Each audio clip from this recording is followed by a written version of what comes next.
Is your life nothing more than a highly produced, wildly expensive commercial for a product you don't even believe in anymore? Take a moment. Really, stop. Look around. What do you see? A world perpetually bent over, frantically scrolling, perpetually wanting. We are living in a society where the ultimate sin isn't greed, but stillness. The ultimate failure isn't a lack of character, but a temporary lapse in acquisition.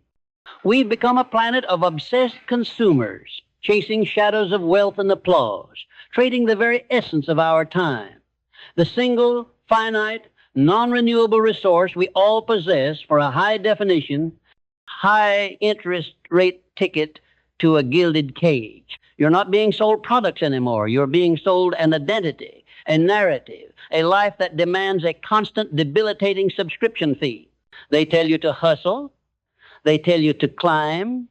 They tell you to earn the right to exist, the right to relax, the right to be happy. And what is the currency of this new existence? Money. Not as a tool for freedom, but as a monument to your own perceived worth. Not as a means to an end, but as the agonizing, all-consuming end itself. We've internalized the lie that the depth of a person's soul can be measured by the thickness of their wallet or the sleekness of their car. We worship the visible, the status symbol, the brand logo, the vacation photo, a fleeting, two-dimensional projection of a life we assume must be magnificent because the price tag was. But look closer. Peer past the polarized glass and the highly edited filters. Do you see the exhaustion in the eyes of the man who finally hit the seven-figure mark only to realize his anxiety escalated with every decimal point? Do you hear the silence in the mansion of the influencer who owns everything but the peace to enjoy it? The obsession, this relentless, spirit-crushing pursuit of more, is the virus of the mind. It doesn't promise happiness. It promises only a temporary, dopamine-fueled distraction from the deeper, more profound question you've been avoiding your entire adult life. Why? Why this specific chase? Why this endless competitive rush? Is it for a legacy? Or is it merely to quiet the nagging, insecure whisper in your own mind that says you are not enough? I, in my era, studied the giants, the architects of industry, Andrew Carnegie, the steel magnate, a man who amassed one of the greatest fortunes the world had ever seen. What was the central, soul-etching truth Carnegie impressed upon the young Hill? It wasn't a stock tip or a real estate secret. It was the absolute, unshakable necessity of a definite chief aim. And what is a definite chief aim? It is the anti-obsession. It is not the vague, desperate yearning for a lot of money. It is the surgical, precise, emotion-charged blueprint of a life worth living, a purpose so magnificent it makes the mere accumulation of possessions feel trivial by comparison. The obsession with money and status is the siren song of mediocrity.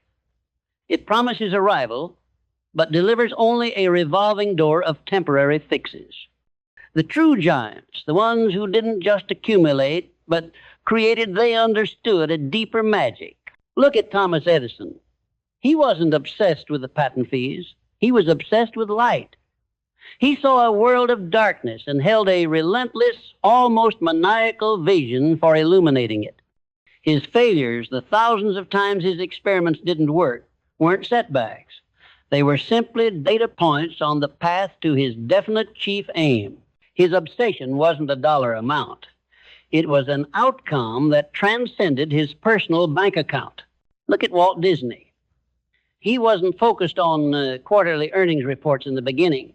He was obsessed with an invisible world, a perfect, imaginative, joyful place he was determined to build, brick by cartoon brick.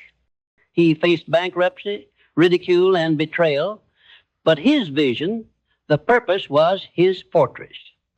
The billions followed as a consequence of the vision, not the initial object of the desire. The money was merely the fuel for the rocket, never the destination. The modern trap is this. We have reversed the equation. We put the fuel, the money, the status, the possessions as the ultimate goal, and then we wonder why the rocket never leaves the launch pad. We have replaced purpose with price. This, then, is our first, most crucial pivot. We must shatter the illusion that obsession with the superficial is a path to the substantial. It's an intellectual and emotional cul-de-sac. It's time to shift your focus from the consequence to the cause. The consequence is the wealth. The cause is the mindset. Your current reality is nothing more than the physical manifestation of your dominant habitual thoughts. You are living inside the blueprint you subconsciously drew for yourself years ago. If your thoughts are cluttered with envy, fear of lack, or the desperate need for external validation, then your reality will be nothing more than a cluttered, fearful, and perpetually needy existence, regardless of the zeros in your bank account. Hill called it autosuggestion. It's the silent, continuous conversation you are having with yourself in the deepest chambers of your mind. Is that conversation empowering? Is it demanding greatness? Or is it a constant drone of self-doubt, punctuated by the critical comparison of your journey to the highly curated highlight reel of strangers online? To break free from the obsession of the superficial, you must first master the architecture of unbreakable belief. This isn't about reciting feel-good affirmations in the mirror.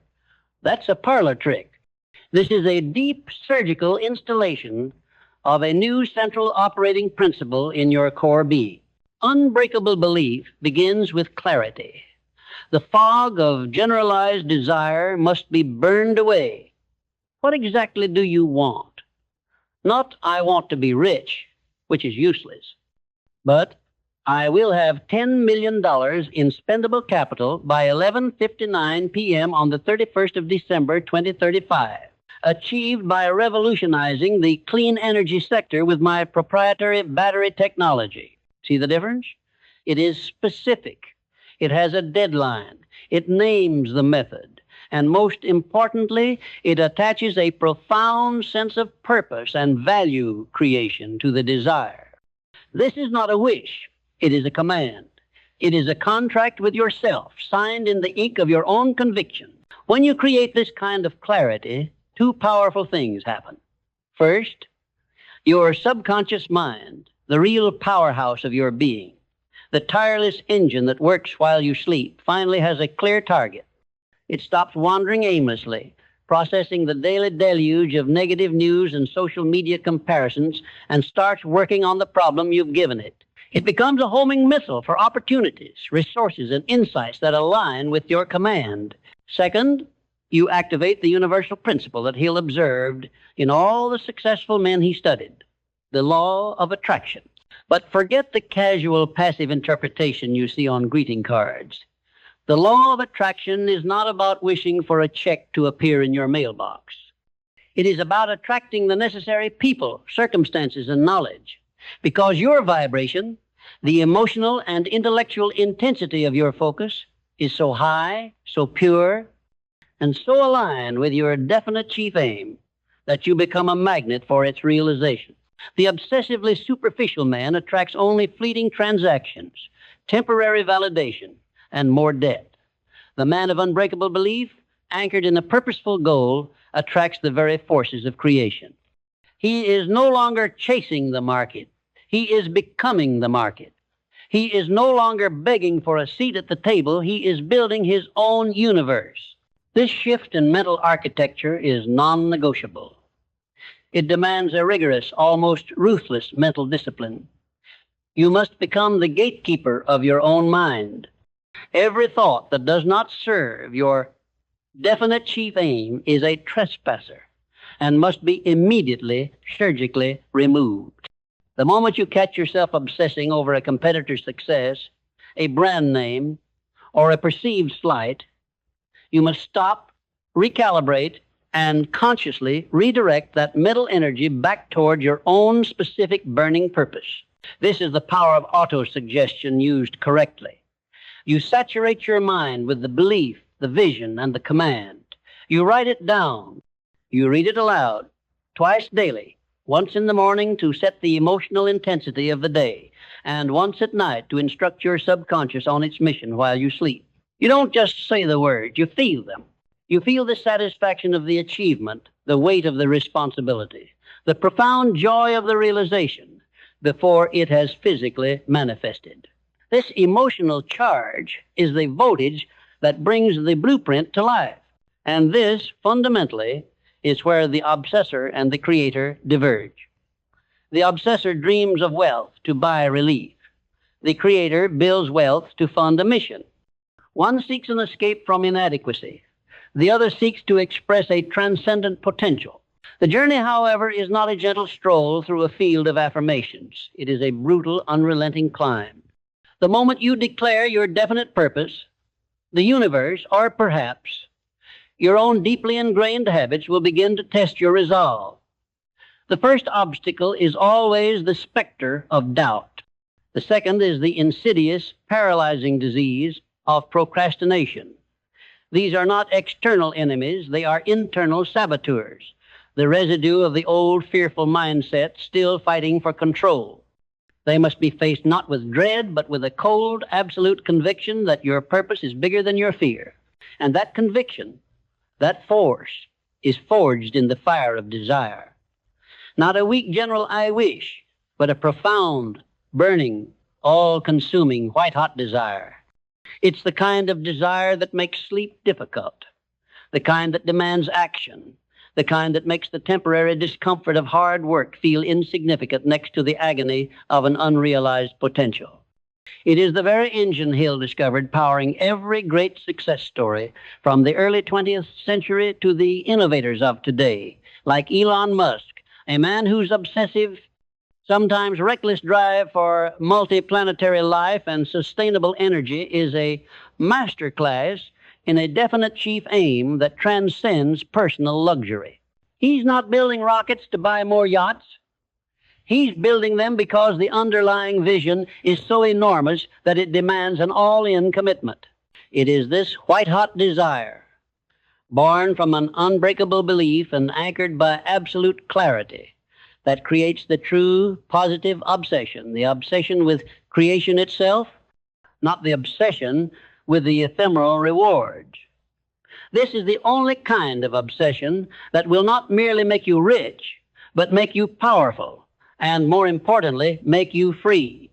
The moment your purpose becomes your primary focus, the hold of possession, status, and the validation of others begins to dissolve, replaced by the profound, quiet satisfaction of building a life that is authentically your own. The next step is recognizing that this intense focus requires not just thought, but mastery over the self. The modern world is an ocean of information, but a desert of specialized knowledge. We are drowning in data points, tweets, headlines, endless how-to videos, but starving for the deep, focused understanding that separates the architect from the amateur. The obsessor believes that success is a matter of knowing everything. They endlessly consume, chasing the next hack, the next fleeting trend, paralyzing themselves in a cycle of analysis that leads only to inaction. They treat their mind like a storage locker for random facts, rather than a precision instrument for a specific goal. The true creator, the individual forging a life of undeniable power, understands that Hill's principle of specialized knowledge is not about having a PhD in every subject. It is about identifying the exact narrow sliver of expertise required to execute your definite chief aim, and then dedicating yourself with a monk-like focus to its absolute mastery. Look at Henry Ford. His aim was not to build a car. His aim was to democratize the automobile through a revolutionary, affordable assembly line. His specialized knowledge wasn't in metallurgy or electrical engineering. He didn't even have a formal education past his youth. His genius, his specialized knowledge, lay in the systemization of production, in the radical concept of the moving assembly line, in the ruthless elimination of wasted motion.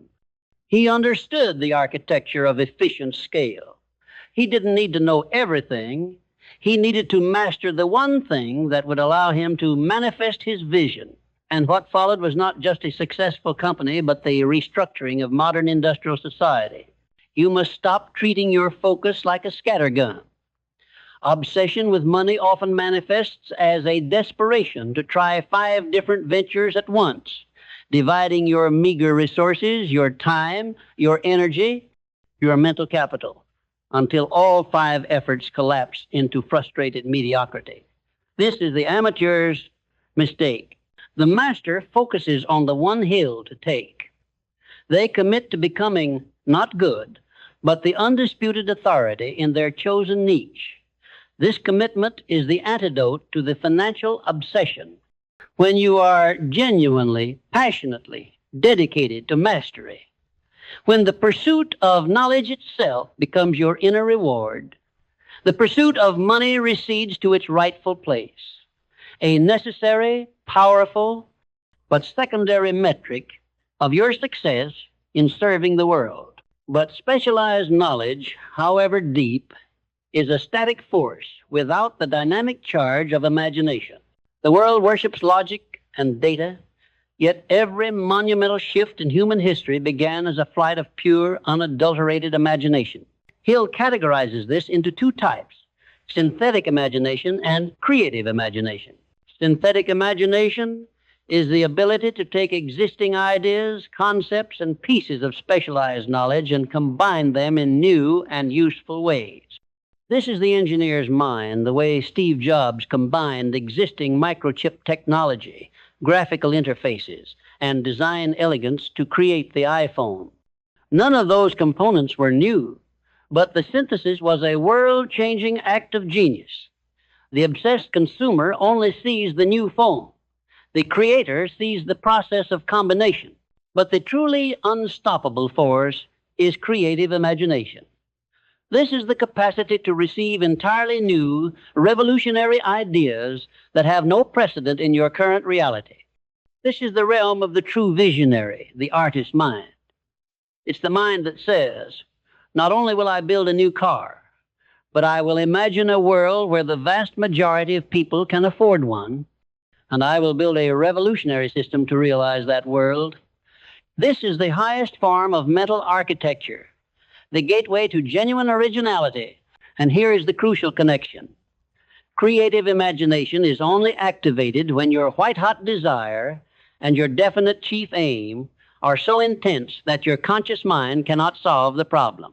When you dedicate every waking thought and every emotional fiber to the attainment of your goal, when you work relentlessly with your specialized knowledge and still hit a wall, your conscious mind surrenders. It is in that moment of absolute exhausted commitment that the creative faculty of the subconscious, the 6th sense that Hill described, is engaged. The solution, the breakthrough idea, the non-obvious connection, is delivered to you, often in a flash of pure insight during a moment of relaxation, or sleep, or focused meditation. The man obsessed with money doesn't have time for this. He's too busy chasing immediate transactions, checking his portfolio every 5 minutes, reacting to noise. He is so focused on the how of the short-term hustle that he never taps into the deeper what and why that would unlock the breakthrough. He is trapped in synthetic imagination, combining known variables, and never accesses the boundless power of creative imagination to generate new variables. To escape the golden cage of superficial obsession, you must develop a spiritual ruthlessness toward your time. You must carve out periods of absolute solitude and focused concentration, what we now call deep work, where you are not consuming, but creating. You must feed your mind with your specialized knowledge. Then allow your imagination to run wild on the problem of your definite chief aim.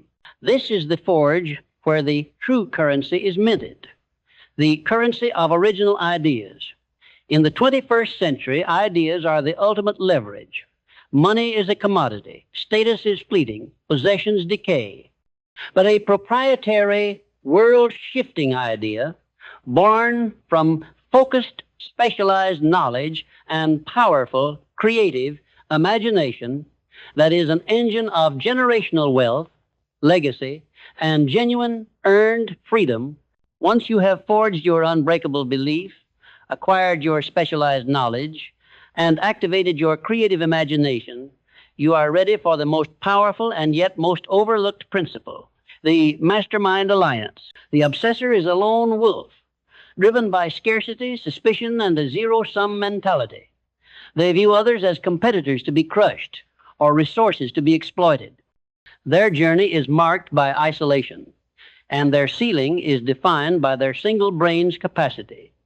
They can achieve success, yes, but it will be a heavy, joyless, and ultimately fragile success.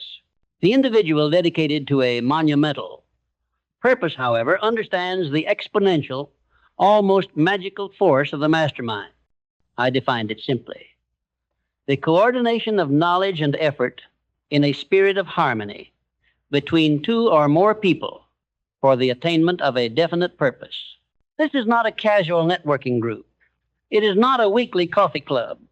It is a fusion reaction of the mind. When you assemble a small, dedicated group of individuals who possess distinct, complementary, specialized knowledge, a financial strategist, a marketing savant, a technical genius, a legal expert, and you align their individual expertise toward a single, common, compelling goal, the collective brain power is not merely additive, it is multiplicative.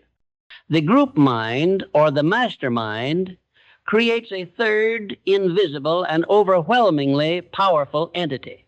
Think of the mastermind that built PayPal: Musk, Thiel, Levchin, Hoffman, Sachs, a collection of radical thinkers, each with a different piece of the puzzle: technology, finance, law, vision. Their combined effort, fueled by an intense, unified desire to revolutionize online commerce, did more than any one of them could have done alone. They created not just a business, but a financial ecosystem and a talent pool that seeded the next generation of Silicon Valley giants. Their obsession was not the PayPal equity itself. It was the audacious act of creation, the definite purpose. The status and billions were the echo of the masterwork. Your mastermind alliance must be built not on friendship or convenience, but on ruthless alignment of purpose and absolute harmony of effort. This harmony is non-negotiable. Discord, jealousy, or hidden agendas are the acid that dissolves the mastermind. When all members are operating from a place of genuine contribution and shared vision, ideas flow more freely, mistakes are caught earlier, and the psychological burden of the massive undertaking is shared, preventing burnout and doubt. If you are obsessed only with money, you will try to hire people to do your bidding, fostering a transactional relationship built on salary. If you are obsessed with purpose, you will attract partners to your vision, fostering a spiritual relationship built on shared ambition. People will join your cause not for the paycheck, but for the profound, life-altering experience of participating in a meaningful creation. They join your mission because it allows them to actualize their own specialized knowledge and their own definite chief aim. The mastermind is the practical application of the principle that no single individual can possess all the specialized knowledge required for a truly monumental achievement. It is the ultimate expression of humility and leverage. Stop trying to shoulder the entire weight of your ambition alone. Identify the gaps in your knowledge and skill, and deliberately seek out the minds that fill them. Offer them value. Offer them a stake in the great creation, and lock arms with them in an unbreakable common purpose. This alliance doesn't just accelerate success. It safeguards your resilience. When doubt inevitably creeps in, when the market turns against you, when the inevitable critics rise up, your mastermind is the firebreak, the fortress, the source of immediate, specialized counsel and powerful shared belief. It transforms individual failure into a collective lesson, and the crushing weight of the unknown into a manageable series of planned actions. The man obsessed with external possessions falls apart when they are threatened. The man sustained by his mastermind stands firm because his foundation is built not on things, but on the collective, unified intelligence of a dedicated few. The obsession with money creates a deep, paralyzing fear, the fear of time. The superficial chaser demands instantaneous results. They are susceptible to the con artist, the viral scheme, the get-rich-quick fantasy. They view money not as the earned harvest of valuable service, but as a lottery win, a sudden undeserved windfall. This mindset, this worship of speed over substance, is the hallmark of the financially obsessed and the antithesis of the true entrepreneurial spirit. The giants Carnegie, Ford, Edison, they didn't play a short game. They played an infinite game. Their initial plans were measured in decades, not quarters. They understood that monumental achievement requires the systematic, unwavering application of organized planning. Hill's study revealed that every major success was preceded by a series of precise, written, and detailed plans, constantly reviewed and adapted. The plan is the bridge between the abstract desire and the concrete reality. Without it, your definite chief aim is merely an eloquent wish, buffeted by every new market fluctuation and every distracting opportunity. Organized planning is the cure for the disease of quick money because it instills patience and direction. It forces you to define, in excruciating detail, who will you need? Your mastermind. What service or product will you deliver? Your specialized knowledge in action? When will each phase be completed? The timeline. How will you overcome the inevitable resistance? The contingency plan. The obsessor says, I'll figure it out as I go. The creator says, I will plan my work and work my plan. Consider Abraham Lincoln.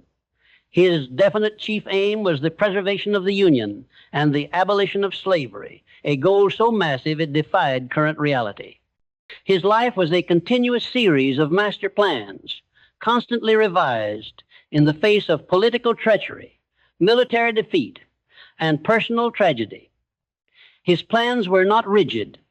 They were adaptable. He knew the destination, but was willing to change the vehicle and the route 1,000 times. This resilience, anchored by a powerful moral purpose, made his success inevitable. The money-obsessed man collapses when his first plan fails. The man of purpose simply tears up the page and starts writing the second, better plan, fueled by the learned data of the first attempt. The core of organized planning is the recognition that failure is not a destination, but a tuition fee paid for invaluable education. The obsession with possessions creates a terrifying fear of loss. A failure in a plan feels like a personal existential crisis. The obsession with purpose transforms failure into feedback. Each setback is merely a test of your plan, requiring you to iterate, refine, and deepen your specialized knowledge. This organized approach requires one absolute discipline: decisiveness. Indecision is the silent killer of ambition. It is the spiritual ancestor of procrastination. It is the insidious doubt that allows the fear of making the wrong choice to paralyze you from making any choice. And where does indecision thrive? In the mind that is obsessed with external opinion and status. When your primary focus is what others will think, when you are calculating the social status of a move rather than the strategic utility of a move, you become paralyzed. You delay, you seek endless advice, you analyze until the opportunity window slams shut. Indecision is the slow, agonizing death of a definite purpose. Hill found one trait common to every person of immense achievement. They reach decisions quickly and change them slowly.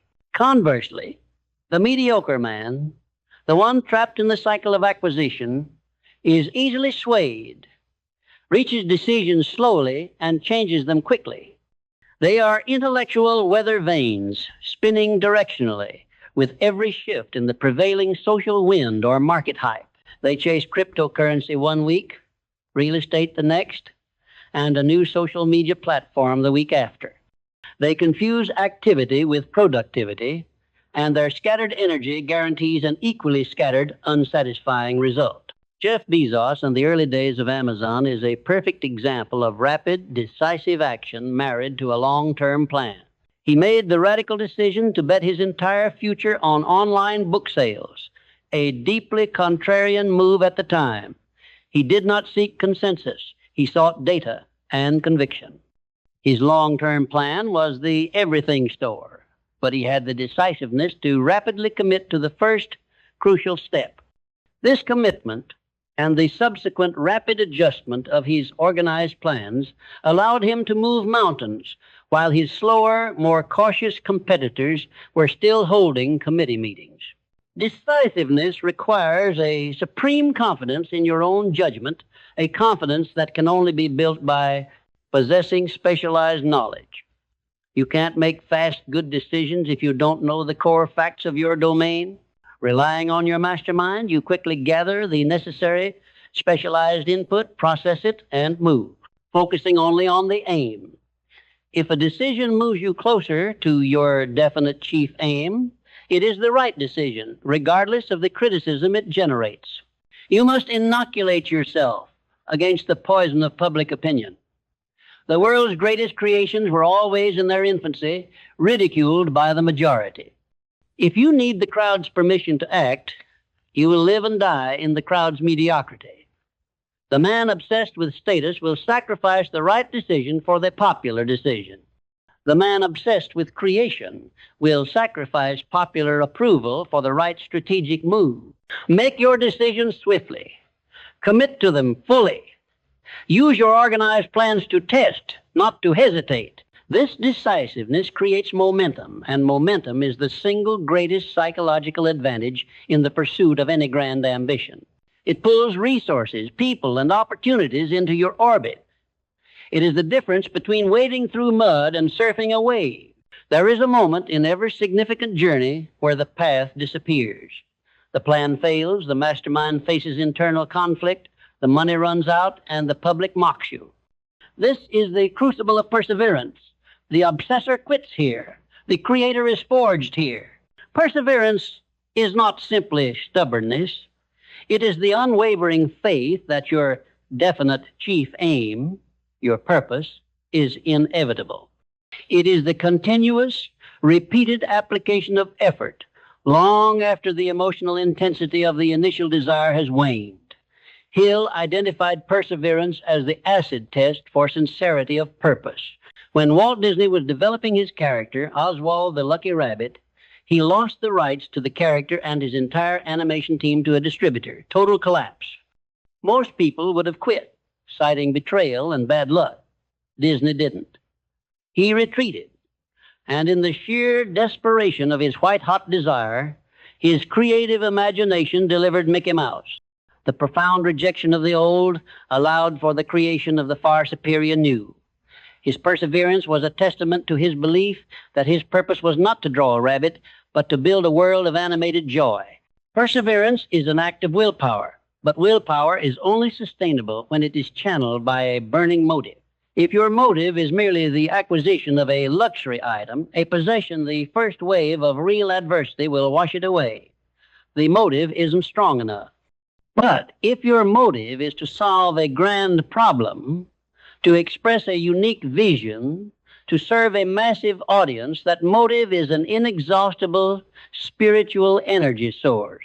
To develop unconquerable perseverance, you must define your why, write down daily why the attainment of your definite chief aim is absolutely essential, link it to service, to legacy, to profound meaning. Develop a habit of action. Perseverance is a habit. Force yourself to complete the small, difficult, necessary tasks every single day. The completion of micro goals builds the muscle required for macro goals. Master the power of faith. You must not just hope you will succeed, you must know it. Faith in the Hillian sense is the state of mind achieved by autosuggestion and emotionalized belief. It is the inner conviction that your vision is already realized in the spiritual realm and that your action is merely the physical process of bringing it forth. The obsession with superficial rewards is a temporary fire, easily extinguished. The commitment to perseverance is the eternal flame fed by a profound non-material purpose. It is the ability to walk through the darkest valley of doubt, not with arrogance, but with the quiet, unshakable conviction that the light you seek to create is worth every single step. And this conviction requires a final, often overlooked ingredient, the disciplined harnessing of the deepest human emotions. The superficial obsessor is emotionally bankrupt. They rely on external stimuli, the purchase, the praise, the fleeting rush of market gains to feel alive. Their emotional landscape is a slave to circumstance. When the possessions arrive, they feel temporary pleasure. When the possessions are threatened, they feel profound despair. This volatility is the antithesis of sustained success. The architect of power, however, masters the concept Hill identified as the mystery of sex transmutation.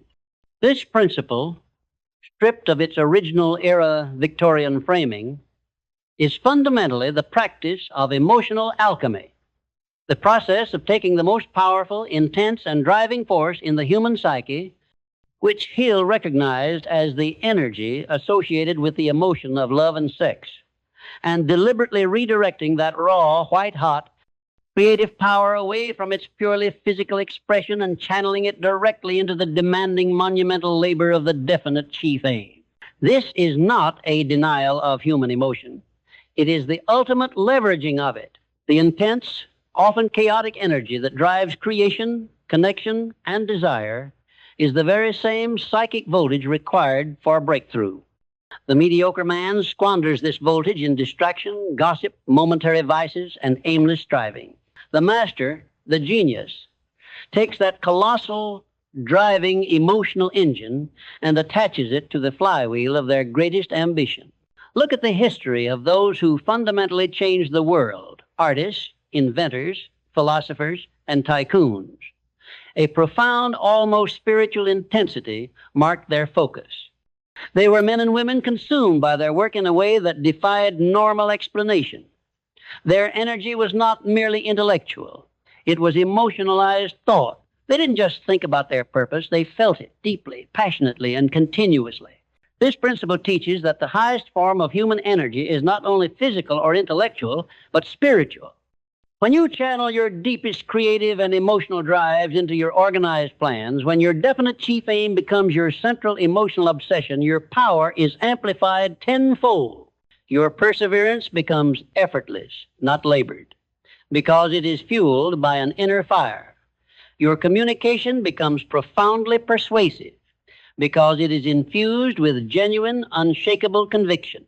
How is this transmutation practiced? Conscious redirection. When you feel the surge of any powerful emotion, whether it's frustration, intense desire, or even overwhelming joy, you immediately, consciously, and ruthlessly redirect that energy toward an active component of your plan. If you feel anger at a market setback, don't vent. Channel that heat into revising your plan, into making 5 more critical calls, into writing a breakthrough piece of content. Emotional anchoring. You deliberately link the mental image of your achieved definite chief aim to the highest, most positive emotions. As you repeat your autosuggestion, you don't just say the words. You feel the profound satisfaction of the outcome, the sense of service, the unburdened freedom. You are literally programming your subconscious to associate the hard work of your purpose with the highest emotional reward. This mastery over your emotional energy is the final internal separation from the superficial obsessor. The obsessor's passion is fragile, dependent on external validation. The creator's passion is a self-sustaining furnace, deliberately stoked and channeled. It is the engine that never runs out of fuel because the fuel source is internal, renewable, and limitless. The entire grand strategy, mindset, belief, specialized knowledge, mastermind, organized planning, and emotional alchemy, is useless if you allow the 6 basic fears to occupy the operating room of your mind. These fears are the root cause of the obsession with money and status. They are the invisible chains that bind the vast majority of humanity to a life of quiet desperation. I isolated them because he understood that the pursuit of external possessions is often merely a defensive, compensatory mechanism against a deeper spiritual terror. The 6 ghosts are the fear of poverty. This is the most destructive. It paralyzes action, destroys ambition, and makes a man believe his only salvation lies in accumulating a defensive wall of currency. The obsession with money is a symptom of this deep-seated, paralyzing fear of lack. The cure is the knowledge of the power of organized thought. When you realize your greatest asset is your mind, not your wallet, the fear loses its grip. The fear of criticism. This is the fear that fuels the obsession with status and possessions. You buy the expensive car, the brand name, the oversized house, not for utility, but to fend off the critical judgment of your peers. This fear cripples your decisiveness and guarantees a life lived according to someone else's script. The cure is the definite chief aim, which by its nature demands that you transcend external opinion and embrace your uniqueness. The fear of ill health, a preoccupation with ailments that steals mental energy and time. The cure is focused action and the recognition that a mind consumed by a grand purpose has little energy left for dwelling on minor physical discomfort. The fear of loss of love of someone. This fear often leads to compromising one's purpose or integrity to maintain a relationship, resulting in spiritual death. The cure is integrity and courage, and the understanding that authentic relationships align with and never demand the sacrifice of your true self and your purpose. The fear of old age, the dread of physical decline, and the loss of personal independence. This fear makes people rush and make desperate, short-sighted financial decisions. The cure is the mastery of the mind, which proves that the greatest creative years can be in one's later decades, as intellectual and spiritual power only deepens with time. The fear of death, the ultimate fear which can lead to chronic procrastination, a delay of one's purpose until some imagined safer future. The cure is the creation of a legacy through your definite chief aim. You realize that your time is finite, and the only true immortality lies in the monumental work you leave behind. These fears are not fought with passive hope. They are fought with the daily, systematic application of the principles of success. Every decisive action you take, every moment of sustained perseverance, every dollar earned by value creation rather than speculation is a direct blow against these psychological saboteurs. You must hold a daily court in your own mind, examining your thoughts and surgically removing the suggestions of these ghosts. When you achieve this level of mental discipline, the obsession with money and possessions does not merely disappear. It becomes irrelevant. You realize that the goal you were seeking was never in the ground outside. It was in the intellectual and spiritual power you unlocked within yourself. The pursuit of external status is replaced by the profound, quiet confidence of self-mastery. The final destination of this journey is not a bank balance, but a permanent state of adaptability and resilient freedom. This freedom is not bought, it is earned through the continuous process of disciplined creation. The world is not a fixed landscape. It is a river in constant, often violent flux. Technologies vanish, markets pivot overnight, and yesterday's certainties become today's cautionary tales. The man obsessed with external possessions, the one who builds his identity around a rigid job title, a specific portfolio, or a fixed social hierarchy, is the first to be swept away. His foundation is brittle because he invested in static assets rather than dynamic capacity. The individual who has mastered the principles of purpose, specialized knowledge, and organized planning possesses the ultimate form of wealth, adaptability. Adaptability is the direct result of a mind dedicated to continuous learning. It is the recognition that what got you here will not get you there, and the willingness to ruthlessly discard obsolete knowledge, assumptions, and even entire business models. This is not casual reading. This is a strategic, ongoing investment in the expansion of your specialized knowledge. Look at the giants who defied obsolescence. Bill Gates, after achieving monumental success with Microsoft, didn't rest on the dominance of desktop operating systems.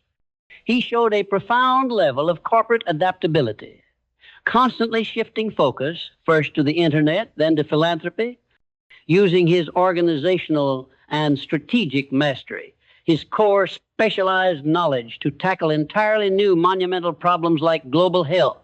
His enduring influence stems not from his first idea, but from his relentless commitment to his next problem. The money-obsessed man treats learning as a transaction, a degree to secure a job.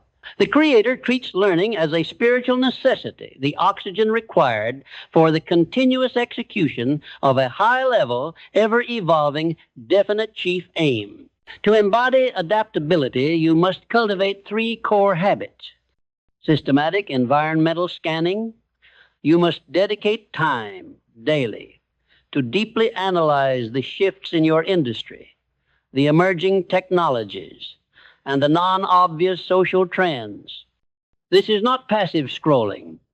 It is active, organized intelligence gathering to inform your organized plans. Where is the resistance diminishing? Where is the opportunity emerging? The humility to unlearn. This is the most painful step. It requires admitting that a belief or strategy you held for years is now incorrect or irrelevant. The obsessor clings to the old way because it validates their past effort. The Creator cuts the dead weight instantly. The phrase, "we've always done it this way," is the epitaph on the tombstone of a failed business, the bias towards experimentation. Adaptability is action-oriented. You must build small, systematic experiments into your organized plan. Test new markets, new products, new communication methods. The obsession with perfection is a form of fear. The pursuit of purpose embraces the small, rapid failure as the fastest route to a dynamic, evolved solution. This continuous process of learning and adapting fosters resilience. Resilience is not just bouncing back from a setback. It is the capacity to absorb a shock and emerge stronger, wiser, and more prepared. The obsessive man whose focus is external shatters under shock. The resilient man whose foundation is internal purpose, knowledge, and planning bends, learns, and transforms the pressure into propulsion. The obsession with accumulation is inherently selfish. It operates from a scarcity mindset. If they win, I lose. This narrow worldview is not only morally deficient, it is a crippling strategic error in the modern, hyper-connected world. My philosophy is often misread as simply the pursuit of personal wealth. It is not. It is fundamentally about the exchange of value, a deep operational understanding of the principle of reciprocity, often called the law of compensation. You cannot continuously receive without continuously giving. True, monumental, and sustainable wealth, the kind that creates a legacy and protects you from the vicissitudes of fortune, is the direct result of providing superior service of transcendent value to a massive number of people.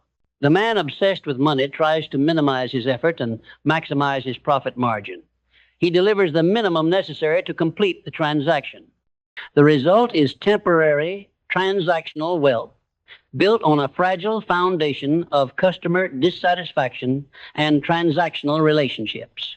The man obsessed with purpose tries to maximize the value delivered and minimize the noise.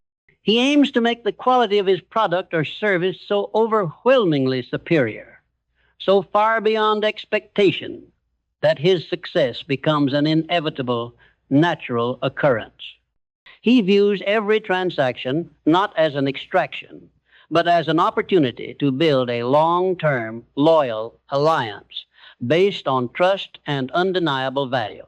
This shift in focus from "what can I get?" to what can I give is the key to unlocking the true power of the universe. It activates the law of reciprocity. When you consistently pour profound value into the world with mechanical certainty is compelled to pour resources back into your hands. The money follows the service like a shadow. It is not a chase, it is an echo. This sense of reciprocity is inextricably linked to gratitude. Gratitude is not a casual thank you note. It is a profound, active state of mind that focuses exclusively on the assets, opportunities, and privileges already in your possession. The financially obsessed man lives in a perpetual state of lack. He has $1 million, but he's obsessed with the fact that he doesn't have 10 million. His mind generates a frequency of scarcity, which attracts more scarcity and more desperation. He is unable to see the resources, the knowledge, the loyal team members, and the health that he already possesses. The man of purpose practices active gratitude. He begins his day by inventorying his blessings, the mastermind alliance, the clarity of his vision, the health to pursue his work, the specialized knowledge he has acquired through perseverance. This practice generates a frequency of abundance and power. It shifts the focus away from what is missing and onto the tools available. Gratitude is the emotional fuel that powers the final, most demanding stage of the journey, leading with vision and integrity. Money can buy employees, but it cannot buy loyalty. Status can buy attention, but it cannot buy respect. Possessions can buy comfort, but they cannot buy influence. These intangibles, loyalty, respect, influence, are the true capital of the 21st century master builder. They are earned only through the continuous, unwavering practice of integrity. Integrity is not just honesty. It is the seamless, absolute alignment between your spoken word, your private thought, and your public action. The obsessed man will cut corners, lie to himself, or betray a partner for a short-term gain. This destroys the most valuable asset any leader possesses, trust. Trust is the currency that allows mastermind alliances to function without friction. Trust is the foundation upon which global enterprises are built. Trust is the final product that the customer truly buys. Once broken, it costs 100 times more effort to rebuild than it did to maintain. When your life is governed by a grand, moral, definite chief, aim a purpose that serves humanity, integrity becomes your operational standard. You cannot build something profound and lasting on a foundation of deceit. Elon Musk's audacious vision for human advancement, for instance, is often accepted by investors and the public despite his volatile actions precisely because the core integrity of his vision, the purpose is perceived as genuine and monumental. This integrity creates magnetic leadership. Magnetic leadership is the ability to inspire others to willingly, enthusiastically, and passionately follow you, not because they are paid to, but because they believe completely in your purpose and your character. The obsessor demands compliance. The leader inspires commitment. To become this magnetic force, you must be a teacher of your purpose. You must be able to articulate your definite chief aim with such clarity and emotional force that it ignites the same white-hot desire in your mastermind. A consistent example. You must demand more of yourself than you demand of anyone on your team. Your commitment to specialized knowledge, decisiveness, and perseverance must be the visible, living standard, a giver of credit. You must practice profound gratitude by ensuring that all credit and recognition flow to the team and the alliance. The leader takes the blame during the setback and distributes the glory during the triumph. When you lead with this integrity and vision, you transcend the petty zero-sum game of the financially obsessed. You create a movement. You build an organization that can survive your absence and outlive your lifetime. You have achieved the highest form of power, the ability to influence the thoughts and actions of others toward a common, constructive good. The obsession with money leads to transactional power, which is fleeting. The commitment to purpose, integrity, and service leads to transformational power, which is immortal. This final stage is the integration of all the principles leading to the ultimate recognition that the chase was never about the outer world at all. The man still bound by the obsession with money, status, and possessions is operating with only 5 senses: sight, sound, touch, taste, and smell. These senses only allow him to interact with the physical reality, the things that have already been created, the assets that can already be counted. He is perpetually a step behind, reacting to the market rather than shaping it. The final culminating achievement of my philosophy, the ultimate dividend of mastering the preceding principles, is the activation of the sixth sense. This is the highest expression of the human mind. It is the faculty through which infinite intelligence communicates directly with the individual. It is the spiritual and creative gateway where ideas are received rather than merely synthesized. The sixth sense is the silent partner of creative imagination. Where creative imagination is the ability to generate a new idea, the sixth sense is the ability to receive the solution, the insight, or the warning before the physical evidence appears.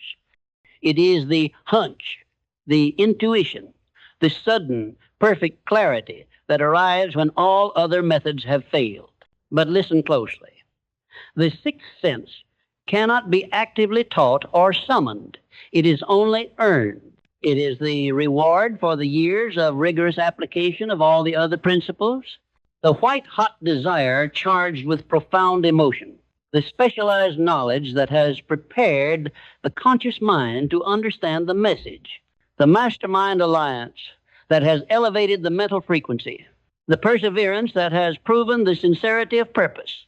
When you have aligned your entire being, your mind, your spirit, your actions to a definite chief aim of immense value and high integrity, you become a tuned receiver.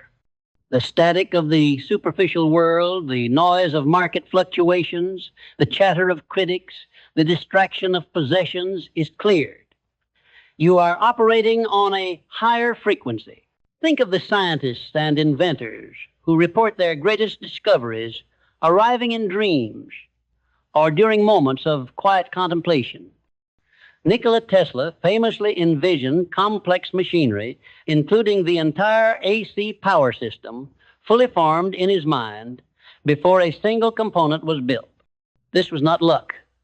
It was the power of a mind so consumed, so disciplined, and so fiercely focused on a single monumental purpose that it accessed the universal library of knowledge. The obsession with physical wealth prevents the activation of this sixth sense because it keeps the mind tethered to the earthly and the transactional. The mind that is preoccupied with counting its money is unable to receive the revolutionary idea that will generate an entirely new magnitude of wealth. It is too cluttered with fear and scarcity. The activation of the sixth sense is the ultimate expression of freedom from fear. It means you have transcended the fear of poverty, criticism, and failure. Because you know that even if all your physical possessions were stripped away, you still possess the ultimate tool, the direct line to limitless intelligence. You have access to the engine of creation itself. The obsession with money is a cage of your own making, built with the bars of fear and the lock of superficial desire. The activation of the sixth sense is the absolute spiritual liberation from that cage. You are no longer chasing the effects. You are now aligned with the cause. You are no longer trying to get a piece of the world. You are now participating in the creation of the world. As we approach the final destination, we must redefine the word wealth. The obsessor defines wealth as a stockpile, a fixed amount of currency and assets designed for personal security and display. The creator defines true wealth as a flow, the continuous movement of value created through service, measured by the positive, indelible impact on the lives of others. This is the legacy. The Titans Hill studied Carnegie. Rockefeller understood that their massive fortunes were fundamentally a trust fund for humanity. Carnegie's second great act was his profound philanthropy, building libraries, institutions, and foundations. Why? because the acquisition of the fortune was merely the proof of concept for his system of organized effort. The true moral obligation was the redistribution of the energy in the form of service. He understood that a fortune hoarded is a spiritual anchor, but a fortune deployed for the good of mankind is a spiritual wing. Your ultimate goal must not be to die rich. Your ultimate goal must be to live fully in your purpose and deploy your accumulated resources, your specialized knowledge, your mastermind, your financial capital to solve the most pressing problem you were put here to address. The obsession with possessions ends in a storage unit. The commitment to purpose ends in a monumental legacy that continues to influence and inspire generations long after you are gone. What is the single non-negotiable impact you intend to leave behind? Will your existence be marked by the brands you wore, or by the problems you solved, by the debt you accrued, or by the abundance you created and shared? The true measure of your life is not the noise you made while you were hustling, but the silence and strength of the foundation you leave for those who follow. This is the final pivot, the ultimate shift from the obsession of the ego to the service of the soul. It is time to take all the disciplined fire you have forged, all the unwavering belief you have cultivated, and channel it not into the frantic chasing of shadows, but into the profound, quiet, and utterly relentless act of creation. The entire structure we have built from belief to mastermind, from specialized knowledge to the sixth sense, is a sophisticated high-performance engine. But an engine, however perfectly designed, is useless without fuel and a driver. That fuel, that driver, is the daily unwavering practice of self-discipline. The obsession with money creates a life of external discipline, forced hours, fear of the boss, adherence to a market schedule. This discipline is fragile because it is imposed. It is the discipline of the prisoner. The commitment to purpose creates a life of internal discipline, the relentless adherence to one's own highest standards. This is the discipline of the master. It is not enforced, it is chosen. It is not burdensome, it is liberating. Self-discipline is the capacity to compel yourself to do what you must do, when you must do it, whether you feel like it or not, for the attainment of your definite chief aim. It is the practice that transmutes abstract desire into concrete results. It manifests in the small, non-glamorous daily rituals. The time budget. The disciplined man budgets his time as ruthlessly as his money. Every hour is accountable to the organized plan. He eliminates the time wasters, the endless scrolling, the low-value meetings, the consumption of non-essential media. He understands that time is the true non-replenishable wealth, the thought filter. He exercises daily discipline over his mental environment. He does not permit the negative suggestions of fear, doubt, or envy to take root. He practices autosuggestion not as an optional exercise, but as a mandatory mental hygiene ritual, the consistency of action. He does not rely on bursts of motivation. He relies on the slow, unglamorous, daily accumulation of effort. The power of compounding interest is just as true for action as it is for finance. A 1% improvement in execution applied daily for a year results in a 37-fold improvement. The obsessor waits for inspiration. The master adheres to the schedule.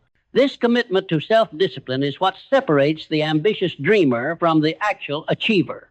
Every single success story, from Elon Musk's 100-hour work weeks dedicated to multiplanetary systems to the quiet, daily, methodical persistence of Warren Buffett's decades of investment research, is a testament to discipline, not genius alone.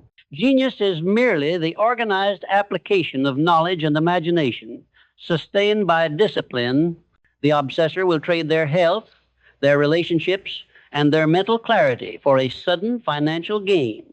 The creator knows that discipline over the self is the greatest asset they possess. When your mind is clear, your body is energized, and your personal environment is harmonized by discipline, Your ability to execute your organized plan and receive insights from the sixth sense is at its absolute peak. Self-discipline is the high integrity tax you pay to yourself for the profound future freedom you will command. You have now built the entire internal framework, the mindset, the knowledge, the plan, and the discipline. We now turn to the ultimate source of energy, the intangible, inexhaustible power that lies behind all creation, faith. Forget the dogmatic religious interpretation for a moment. In the context of Hill's philosophy, faith is the state of mind where belief becomes absolute certainty.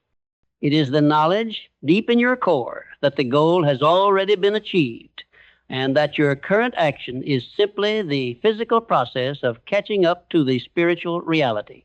This faith is the final weapon against the obsession with superficiality because it grounds your work in something far larger than personal gain. It connects your purpose to a divine spark, the universal energy of life and creation. The greatest leaders and creators, from the political will of Nelson Mandela to the artistic vision of Leonardo da Vinci, were often described as having an unshakable inner conviction, a spiritual force that seemed to draw impossible resources and alliances to their cause. This was not mere ego. It was faith in a definite chief aim that transcended their personal life. They felt themselves to be the instrument of a higher purpose, not just the architect of a personal fortune. When your purpose is rooted in something genuinely beneficial to others, when your personal gain is merely the natural result of your massive, valuable contribution, your energy source becomes limitless. You are no longer relying on your own limited ego for motivation. You are drawing on the reservoir of universal intent. The man who obsesses over money believes he must force his will upon the world. He operates in a state of resistance. The man who operates from faith knows that he is aligned with the greatest forces in the universe. He flows with power. He is not fighting the current, he's riding the wave. To cultivate this ultimate power, this pure, constructive faith, you must practice emotionalized prayer. Not begging, but a powerful, directed mental process where you communicate your gratitude for what you have and visualize the physical reality of your definite chief aim with total emotional intensity, operating as if you have already received it. Total non-resistance to the process, embracing the struggle, the setbacks, and the pain as necessary integral steps. Recognizing that every piece of resistance is simply the universe testing the purity of your faith and the strength of your purpose. This absolute faith is the final internal separation from the superficial chaser. The obsessor's faith is in the stock market, the asset class, the external authority. That faith is perpetually vulnerable. The creator's faith is in the power of their own mind, guided by a high integrity purpose and aligned with the universal laws of creation. That faith is unconquerable. It is the final inner peace that makes external possessions a joyful reward for service rather than a desperate necessity for security. The great exchange, the transformation of desire, and aligned with the universal laws of creation. That faith is unconquerable. It is the final inner peace that makes external possessions a joyful reward for service rather than a desperate necessity for security. The final decisive move in this grand strategy is the great exchange. It is the conscious, continuous trading of one form of obsession for a higher, more potent form. You cannot simply will yourself to stop wanting status. Desire is a primal, inescapable force. The key is to redirect its enormous energy. The man still struggling in the superficial cage is driven by acquisitive desire, the desire to take, to possess, to consume. This desire is finite, fearful, and perpetually unsatisfied. It operates on the frequency of the ego. The master operates by creative desire, the relentless spiritual hunger to build, to solve, to give. This desire is infinite, fearless, and self-reinforcing. It operates on the frequency of the soul. This exchange is the reason why true wealth builders, even after achieving unthinkable financial freedom, do not simply retire to a beach. The obsessive chaser's final goal is cessation of effort, the end of the chase. The creator's final goal is the continuation of the process, the next greater problem to solve. They don't continue to work for the money. They continue for the profound inherent satisfaction of using their fully actualized mind to create monumental value. The pursuit of the next project is their rest. Look at Walt Disney again. His ultimate vision wasn't just Mickey Mouse. It was the creation of a physical, imaginative, immersive world, Disneyland. That effort began after he was already financially successful. Why? Because his true obsession was the expression of imagination, not the counting of receipts. He exchanged the anxiety of acquisition for the joy of construction.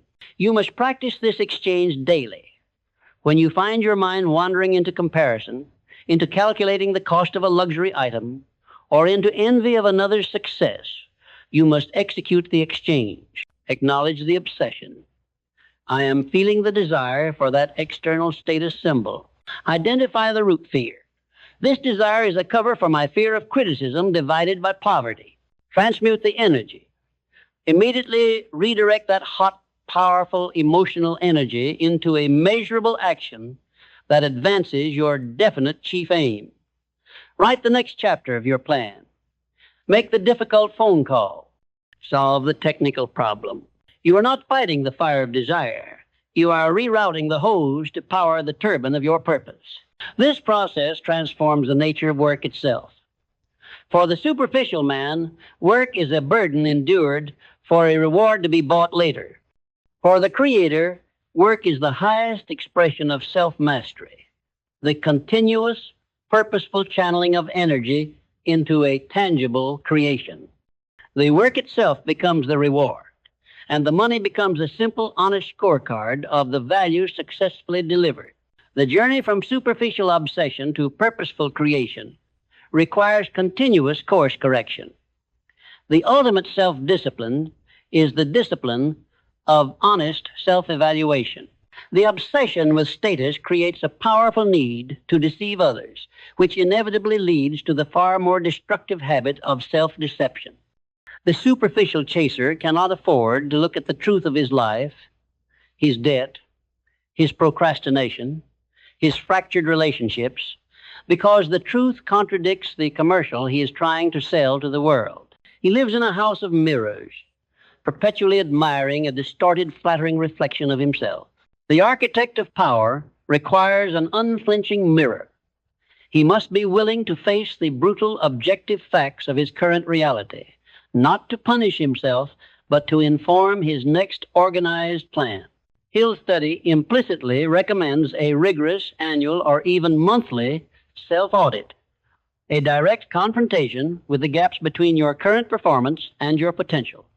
Ask yourself, not casually, but with the ruthless honesty required for massive success, have I adhered to my definite chief aim? Or have I allowed temporary distractions to deviate my course? In what areas has my specialized knowledge proven insufficient, and what is my immediate plan to rectify this? Have I allowed any of the 6 basic fears to manifest in my actions or my decisions this month?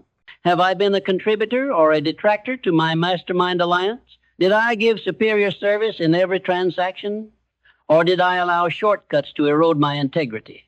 What was my single greatest act of procrastination, and what was the root cause? This self-evaluation is not a one-time event. It is a ritual of accountability that ensures your self-discipline remains sharp and your organized plan remains relevant. It is the practice of constantly recalibrating the internal compass against the unwavering North Star of your purpose. When you practice this radical honesty, the obsession with external validation shrivels. Why would you care about the applause of strangers when you are operating according to the highest, most demanding standard known to man, your own highest potential? The only praise you truly seek is the quiet, internal nod of recognition that you gave the day, the task, and the grand purpose everything you had. This is the final layer of armor against the superficial world. Your worth is determined internally by your process, not externally by your possessions. Your worth is determined internally by your process, not externally by your possessions. We arrive now at a concept that transcends mere human psychology and touches the edge of universal law, the law of cosmic habit force. This is the ultimate powerful engine that takes all your internal discipline and external action and makes your success an unstoppable mechanical certainty. The obsession with money creates bad habits: checking status obsessively, seeking shortcuts, procrastinating on the most important, difficult work. These negative habits, repeated over time, build a negative momentum, a cosmic habit force that works against your definite chief aim, making failure feel inevitable and effortless. The mastery of purpose creates positive habits. The ritual of autosuggestion, the daily application of specialized knowledge, the immediate decisive action on your organized plan, the continuous practice of gratitude and self-evaluation. When these high-integrity, disciplined actions are repeated, they build a positive momentum, a cosmic habit force that works for you. This law states that any thought or action, repeatedly acted upon, will become fixed and automatic, eventually becoming a force that compels its own continuation and manifestation. You are not merely building habits. You are literally programming the operating system of the universe to align with your purpose. The initial effort of forcing yourself to be decisive, to persevere, to seek specialized knowledge, that is the uphill push. But once that habit is fixed by repetition, the momentum shifts. The decision to act becomes easier than the decision to procrastinate. The work becomes effortless flow, not labored toil. Your thoughts, charged with white-hot desire, automatically reject the noise and focus on the solution. This is the point where the genius achieves true flow state, a state where the work is so seamless, so integrated with the self, that the line between the individual and the task disappears. The creation itself carries the creator forward. This is the ultimate victory over the obsession with status. You are no longer driven by the need for external reward, because the act of doing the work, fueled by this harmonic resonance, is the highest reward possible. The man still chasing possessions must constantly exert willpower to fight his bad habits. The master has leveraged the law of cosmic habit force so that his good habits exert power on his behalf. His life becomes a demonstration of cause and effect. His current monumental success is merely the delayed, inevitable result of the quality of his daily habits, repeated without fail over years. This is the ultimate secret of longevity and success. It explains why a Warren Buffett can calmly execute a decades-long investment strategy while the rest of the market panics. His success is not a series of sudden brilliant moves. It is the predictable harvest of a perfected, disciplined process that has been fixed into an unstoppable habit force. Your purpose is your direction. Your discipline is your engine. The law of cosmic habit force is the momentum that makes your purpose inevitable, the unwavering compass, the ethical dimensions of power that makes your purpose inevitable. The application of all these laws, desire, faith, specialized knowledge, mastermind, discipline, and habit force, creates power. And power, unanchored by a higher moral compass, is the most dangerous force in the universe. The obsession with money, status, and possessions is the manifestation of power without principle. It is the ego unleashed, creating wealth through extraction, manipulation, and the exploitation of the weak. I recognize this critical necessity. The attainment of wealth and success must be governed by a moral framework, the practice of absolute justice and fairness in all transactions. If your definite chief aim involves enriching yourself at the expense of others, if your organized plan requires deceit, or if your mastermind alliance is built on a conspiracy of financial manipulation, then the very cosmic habit force you are attempting to program will eventually and inevitably turn against you. This is the law of karma applied to business and ambition. You cannot build lasting, monumental success on a foundation of moral rot. The structure will collapse under its own weight and public scrutiny. The ethical dimension is not a philosophical nicety. It is a strategic necessity. Why did the empires built by the true giants, the Carnegies, the Fords, the Disneys endure, while countless robber barons and swindlers vanished into obscurity, their fortunes dissolved? Because the enduring organizations were ultimately built on a product or service that delivered genuine, massive value to humanity. Their purpose, however self-serving in its motivation, had a positive, constructive, external effect. They traded fairly. They built for the long term. They were not engaged in quick, manipulative grabs. The obsession with superficial wealth is the pursuit of short-term profit at the cost of long-term integrity. This leads to a life of perpetual defense, fear of exposure, and the inevitable destruction of trust, the most valuable form of capital. The commitment to purpose, however, is the pursuit of superior service that automatically generates profit as its measure. This creates a life of proactive creation and unbreakable trust. You sleep soundly not because your assets are guarded, but because your conscience is clear and your actions are aligned with the principles of universal fairness. The man of true power must adhere to the golden rule not as a slogan, but as a governing operational principle. Ask yourself, before every major decision, if this action were applied universally, would it build a better world or a worse one? If the answer is the latter, the action must be instantly discarded, regardless of the potential short-term financial gain. This ethical discipline is the final safeguard against the very obsession we seek to defeat. It ensures that the power you command is constructive, not destructive.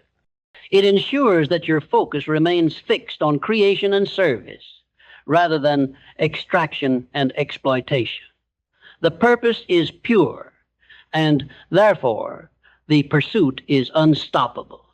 The final crucial stage is the recognition that this entire system is designed not for the external world, but for the elevation of the internal spirit, the elevation of self, transcending the material plane, but for the elevation of the internal spirit. The great paradox of the obsession with money, status, and possessions is that it forces you to look outward for validation, power, and security, thereby guaranteeing that you will never find them. True power resides inward, in the unshakable command of the self. The entire system of principles we have discussed, from definite chief aim to the law of cosmic habit force, is in its highest function a spiritual exercise designed to perfect the instrument of the mind. The material world is merely the mirror reflecting the quality of your dominant thought. The purpose of building wealth is not to own things. It is to prove the reliability of your inner laws. Every successful project, every financial threshold crossed, every mastermind synergy achieved is a testament not to the market's generosity, but to the precision and power of your thinking. The financially obsessed person is a slave to the market. Their happiness rises and falls with their net worth. The creator of purpose is a master of their inner world. Their joy and stability are constant, regardless of the temporary turbulence of external affairs. They know the fortune can be lost overnight, but the specialized knowledge, the unbreakable belief, and the self-discipline, the true wealth, can never be taken away. That internal capital allows them to rebuild faster and smarter every single time. This is the ultimate perspective shift.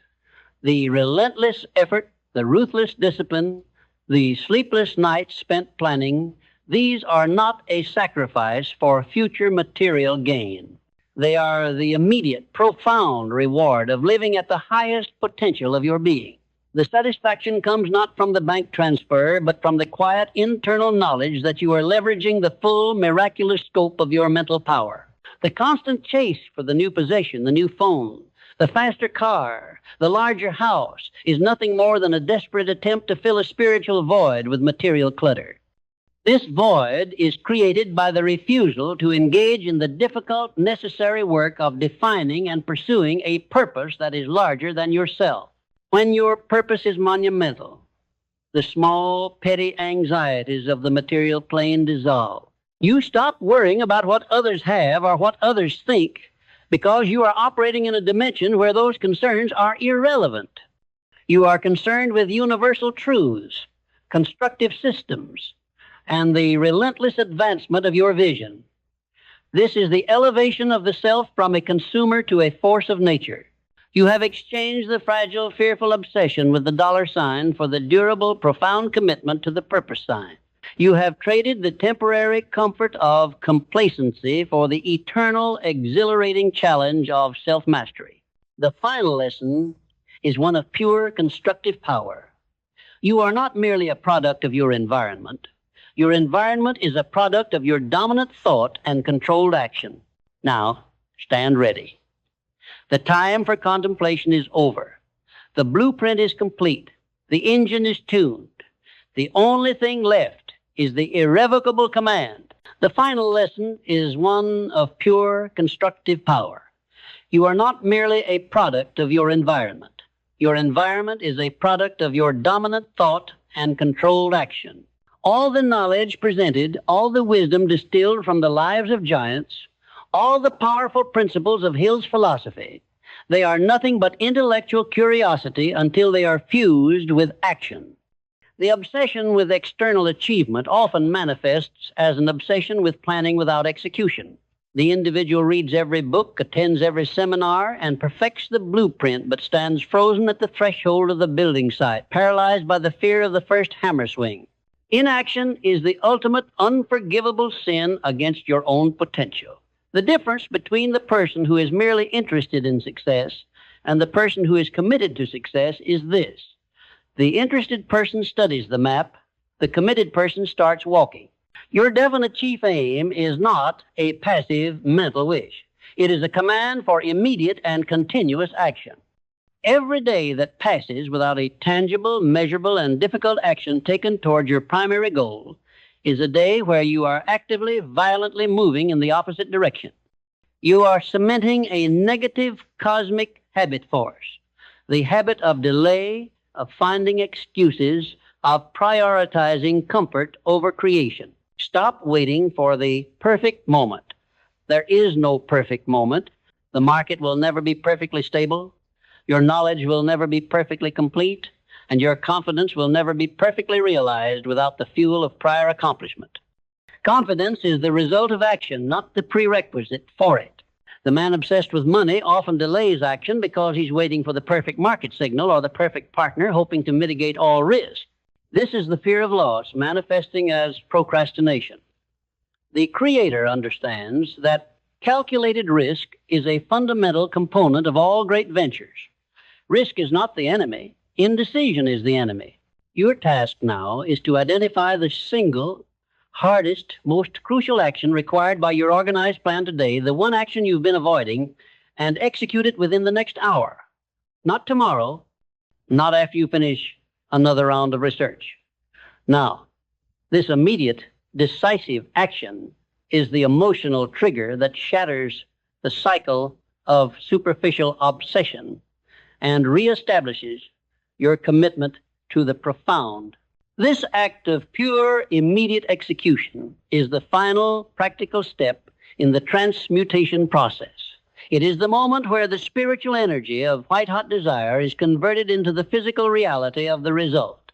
It is the proof that you are no longer a consumer of motivational concepts, but a producer of reality. Let your actions be so loud, so decisive, and so aligned with your highest purpose that the petty obsessions of the external world simply fade into the static they always were. Let your life be a testament to willpower, anchored by faith and demonstrated by unwavering action. Let your life be a testament to willpower, anchored by faith and demonstrated by unwavering action. The obsession with the external, the money, the status, the fleeting applause, is ultimately a state of fragmentation. It tears the mind between what it desires and what it fears, between what it is and what it pretends to be. It is a house divided against itself. The pursuit of the definite chief aim, however, is a process of unification.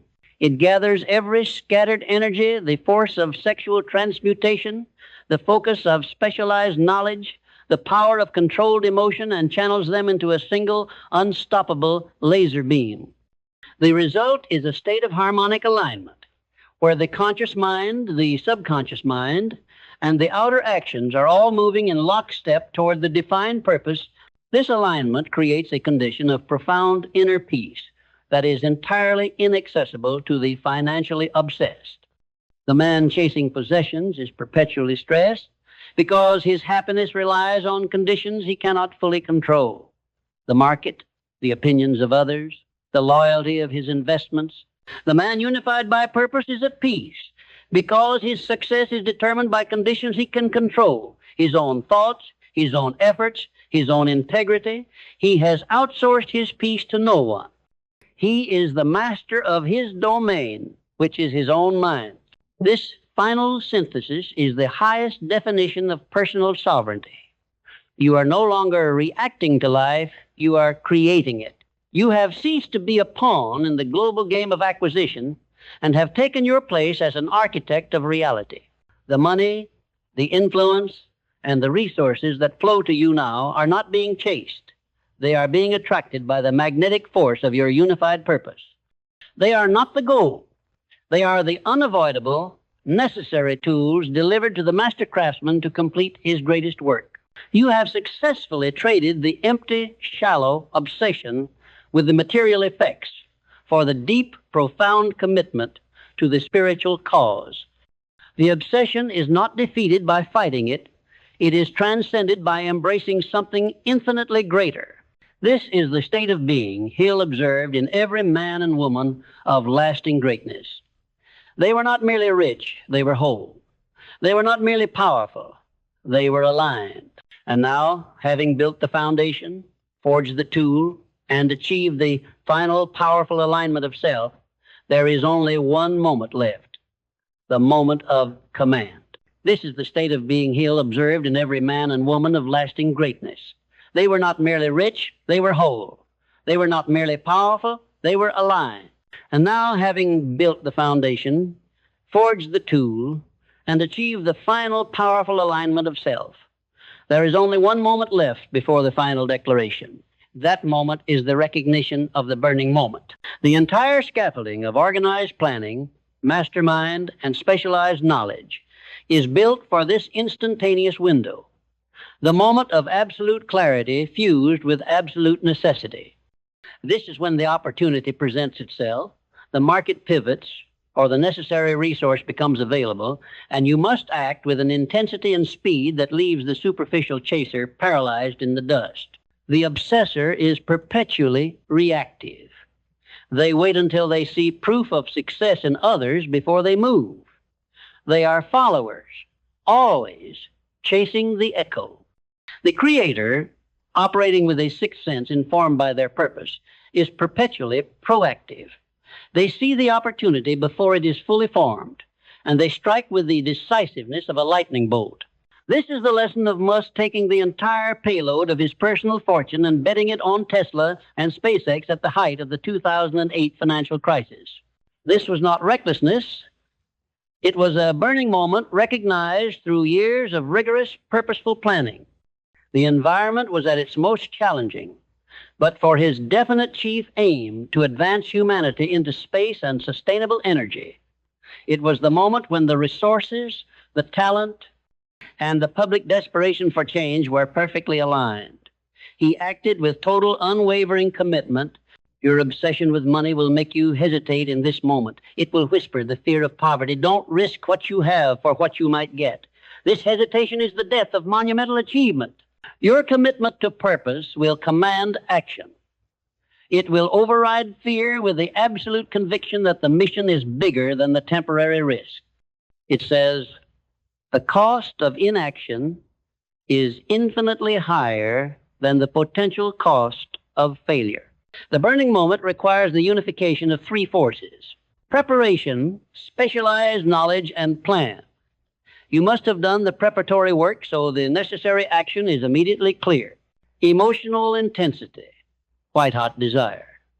The desire for the purpose must be so fierce, it acts as a mental propellant. Decisiveness, the immediate total commitment to the action without seeking further external counsel or validation. Train your mind through your daily rituals, not for the slow burn of persistence, but for the instantaneous combustion of the critical moment.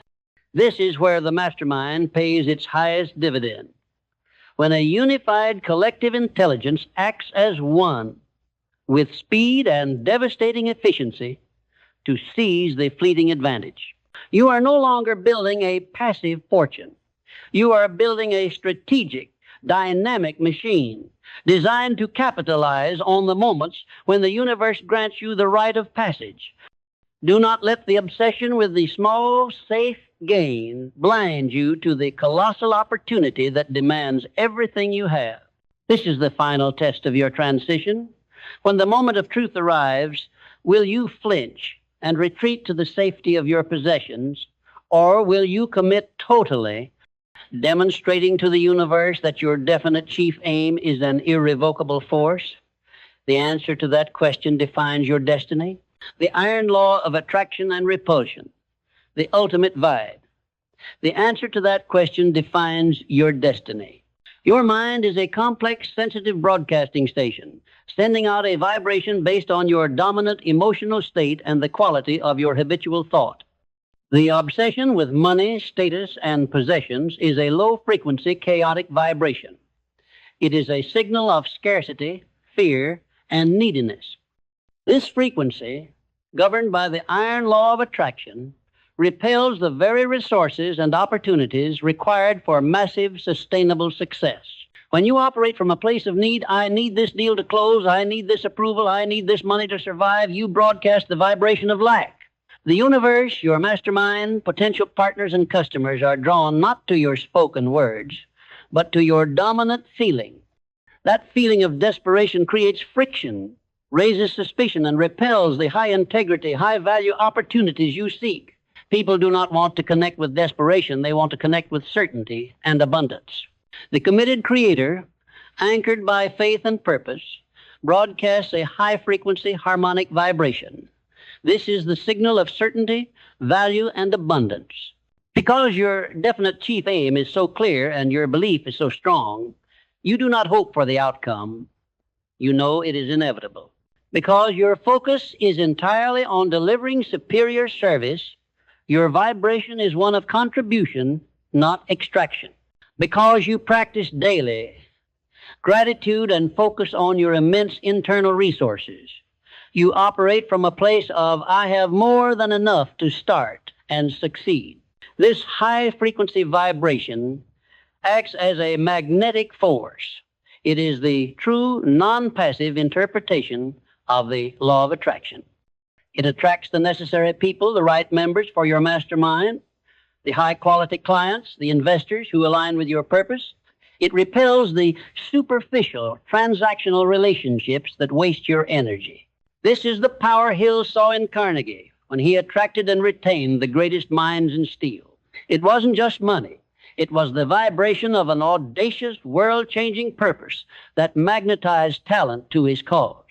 To ensure your vibration is always operating at this high, constructive frequency, you must enforce the emotional filter. No negative emotion, envy, fear, jealousy is permitted to linger.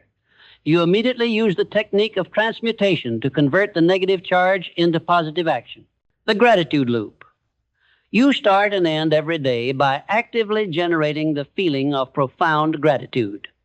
This is the most powerful method for instantly elevating your frequency from scarcity to abundance. The moment you cease to obsess over what you lack and begin to focus entirely on the value you create, you shift your vibration. You move from the realm of the chaser to the realm of the magnet. The universe stops being a place of perpetual struggle and becomes a place of harmonic resonance with your highest ambition. This is the ultimate, final, internal preparation before the definitive conclusion. The stewardship of power, the legacy imperative. The universe stops being a place of perpetual struggle and becomes a place of harmonic resonance with your highest ambition. This is the ultimate, final, internal preparation before the definitive conclusion. The transformation from an obsession with getting to a mastery of creating culminates in the assumption of stewardship. When you successfully employ all these laws, when the money flows not by chance, but by the mechanical certainty of your value creation, you face a final, crucial test of character. How will you manage the power and the wealth that are now irrevocably yours? The financially obsessed view wealth as a license for consumption and retirement. They see it as the ultimate escape, a personal fortress against the world. This mindset ensures the eventual decay of their spirit and often their fortune, because wealth that is static and unengaged begins to stagnate and attract the wrong kind of attention. The master, operating with the principles of integrity and service, views wealth as a trust, a concentrated form of leveraged power that demands a higher level of responsibility. The capital that flows to you is not merely for your comfort. It is the fuel source for your expanding purpose. It is the concrete proof that your service has been recognized and now requires a larger scale of operation.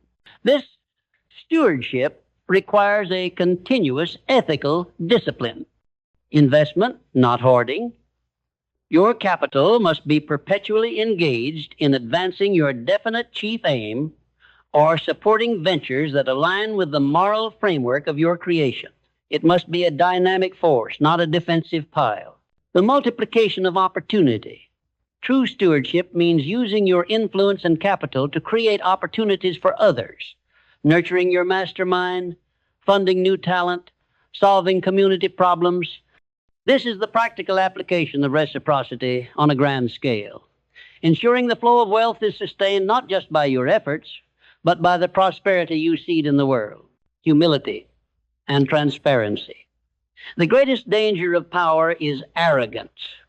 The steward maintains a constant state of humility, recognizing that his success is built upon the specialized knowledge of his mastermind and the consistent application of universal laws. Transparency in his dealings reinforces the trust that is the bedrock of his long-term influence. This perspective, the legacy imperative, is the final and most powerful antidote to the superficial obsession. When your purpose is to build something that will outlast you, that will uplift and serve, the urge to buy the fleeting, unnecessary symbol of status becomes meaningless. You are playing for a different kind of scoreboard, one that measures impact, not inventory. You are no longer defined by what you have, but by what you enable. This is the ultimate serene realization of the power dynamic. You are not wealthy because you own things. You own things because you are wealthy in purpose, knowledge, and self-mastery. The final transition is complete. The student of ambition has become the master of creation, the unbreakable covenant, the relationship with the subconscious. You are not wealthy because you own things. You own things because you are wealthy in purpose, knowledge, and self-mastery. The entirety of this transformative journey hinges upon one final, continuous act of partnership, the relationship you forge with your subconscious mind. This tireless, unseen partner is the ultimate engine of manifestation, the storage house of your emotionalized thoughts, and the tireless worker of your destiny. The obsession with money creates a subconscious mind that is chaotic, fearful, and programmed for scarcity. It is constantly bombarded with the negative suggestions of debt, comparison, and the fear of failure, all the residue of the superficial chase. This toxic programming leads to self-sabotage, chronic procrastination, and the mysterious way that success seems to slip through the fingers just as it's within reach. Your conscious effort is constantly being undermined by the subconscious directives you have unintentionally installed. The master, operating with my principles, intentionally and systematically programs the subconscious mind for achievement and abundance. The subconscious does not distinguish between fact and emotion-charged thought. It simply accepts the command it receives with the greatest frequency and emotional intensity. This is why the ritual of autosuggestion is non-negotiable. It is the direct, repeated line of communication from your conscious, purposeful will to your subconscious powerhouse. You are not merely saying words, you are deliberately installing the operating code for your success. The covenant with your subconscious demands clarity of command, the exact written, emotion-charged statement of your definite chief aim must be transmitted daily. You must see it, feel it, and believe it until it becomes a fixed automatic program. Emotional voltage. The command must be charged with white-hot desire and the powerful, positive emotion of faith, the feeling of the goal already being achieved. A cold intellectual statement is ignored. A passionate felt command is obeyed. No contradiction.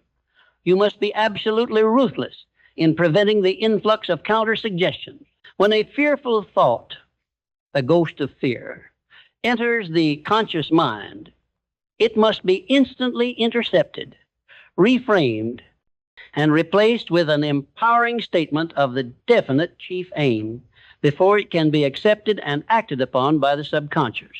When this covenant is upheld, the subconscious stops working against you and begins to work for you. It becomes a silent partner in your mastermind, working while you sleep, synthesizing specialized knowledge, and delivering the breakthrough solutions through the sixth sense. It transforms you into a magnet for the people and circumstances aligned with your purpose. The ultimate freedom from the obsession with external wealth is the moment you realize that the most powerful possession you have, your subconscious mind, is fully programmed, disciplined, and working tirelessly to build the reality you have commanded. You have outsourced the daily grind to a tireless genius, leaving your conscious mind free to focus on the highest level of creative and strategic action. You have achieved mental leverage, and now you stand at the ready for the final command. The great paradox of rest and recharge, the fallow ground. You have achieved mental leverage, and now you stand at the ready for the final command. The obsessive chaser, driven by fear and the relentless need to acquire, is incapable of true rest. They confuse rest with stagnation, and they view stillness as a threat to their forward momentum. Their weekends are a nervous flurry of low-value activity. Their sleep is often shallow and anxious, and their holidays are merely a change of scenery for their internal tension.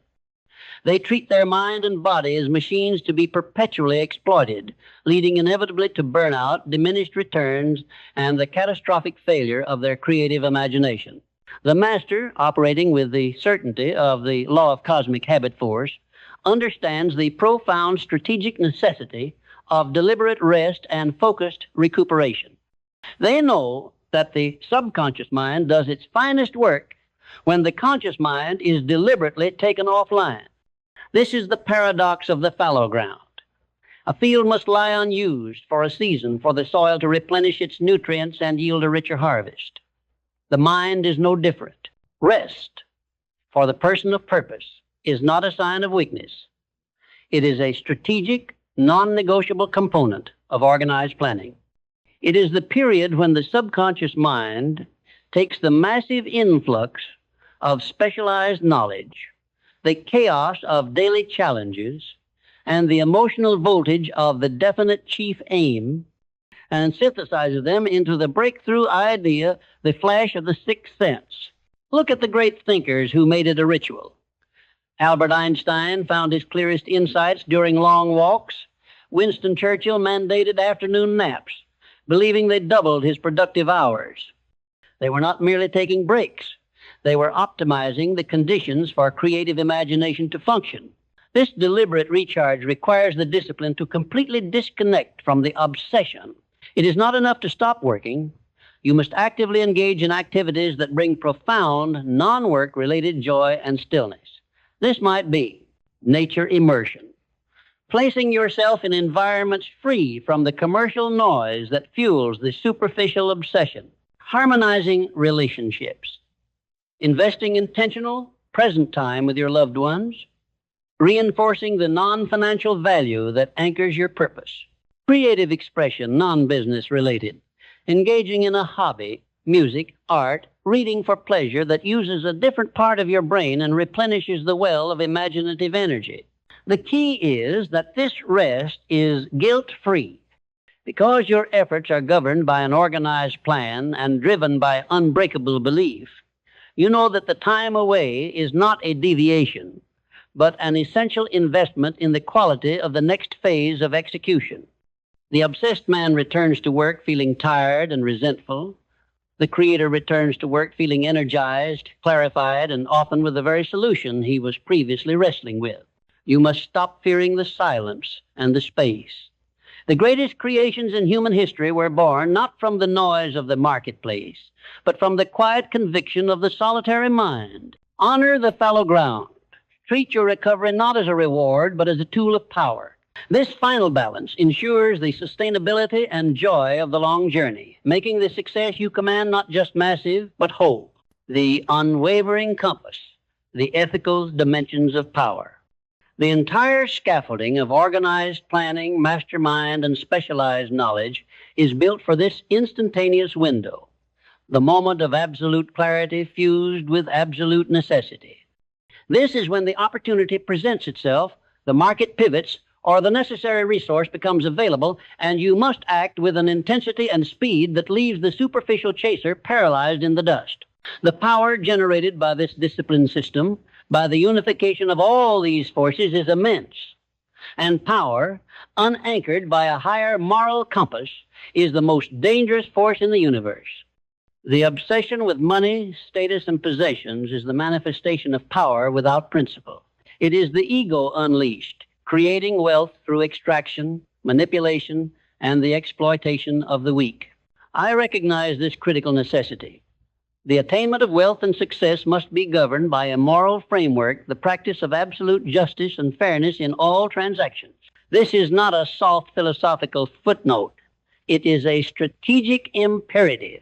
If your definite chief aim involves enriching yourself at the expense of others, if your organized plan requires deceit, or if your mastermind alliance is built on a conspiracy of financial manipulation, then the very cosmic habit force you are attempting to program will eventually and inevitably turn against you.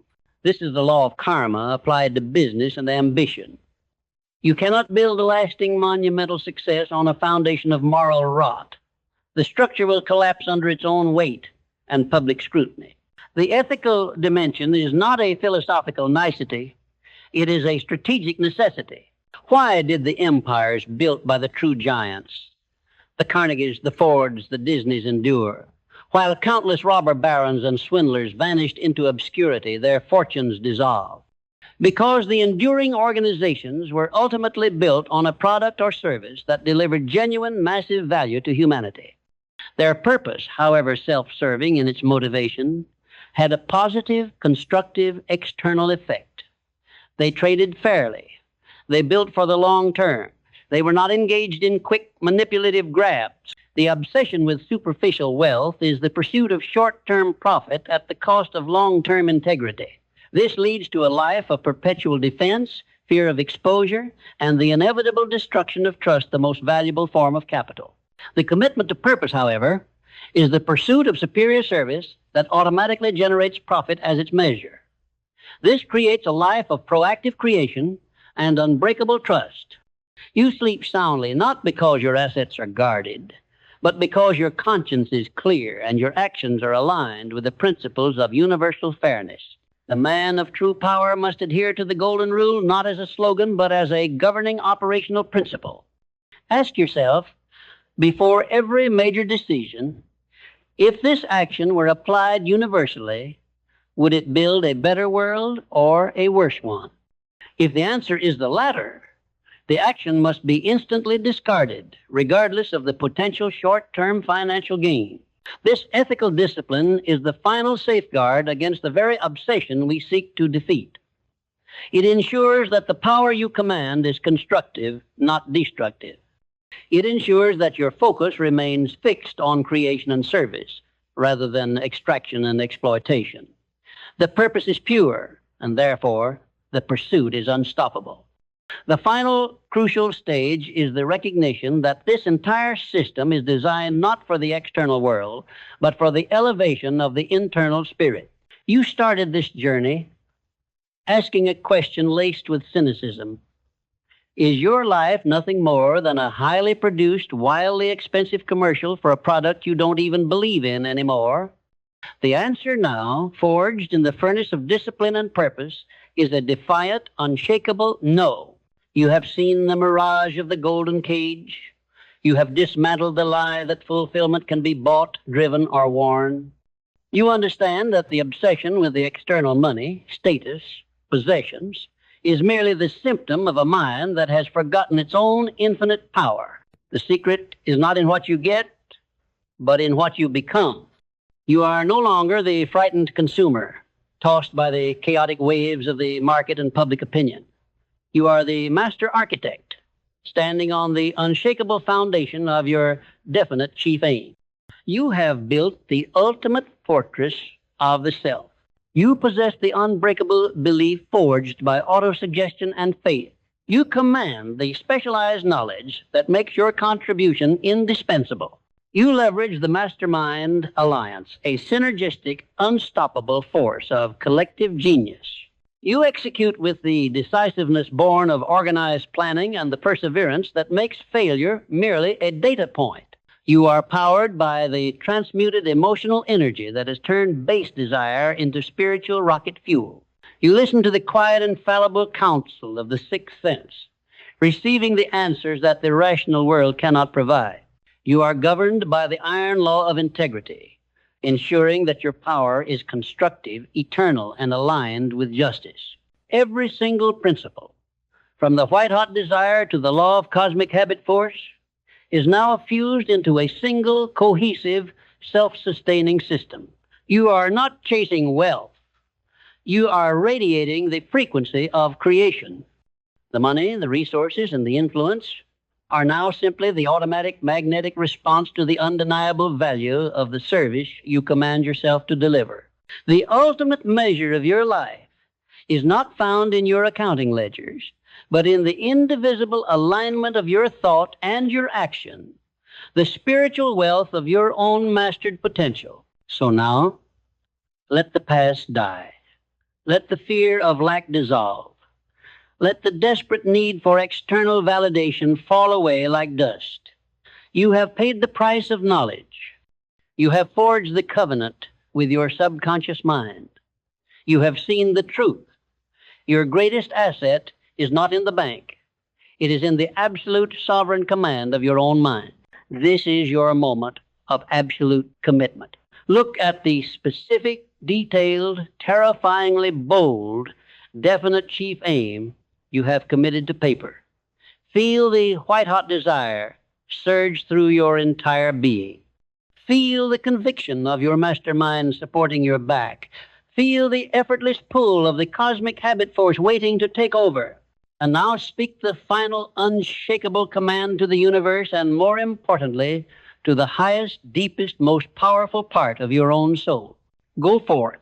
Let your life be the living proof that the power to achieve monumental success, to build an immortal legacy, and to command ultimate freedom was never found in the desperate, exhausting chase for money, status, and possessions. The power was always irrevocably within you. It was simply waiting for you to command it into existence. Act. Now, your destiny is not a wish. It is a command. And you are the only one who can give it.